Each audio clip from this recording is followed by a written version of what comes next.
A baba. A tropa tem que se preparar para enfrentar a reação. Baba. O objetivo, basicamente, é conquistar uma cabeça de praia, né? No nosso caso aqui, foi instalar uma antena na área inimiga. Deu tudo certo, graças a Deus.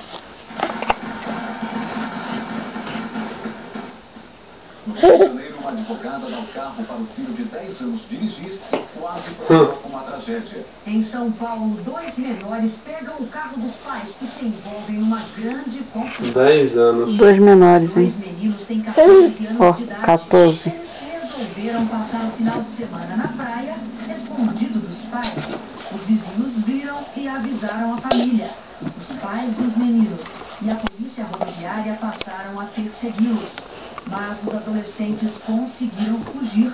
O carro só parou nessa rua a 80 quilômetros de São Paulo, com 3 pneus furados. Aqui, os meninos foram assaltados e apanharam de 2 criminosos.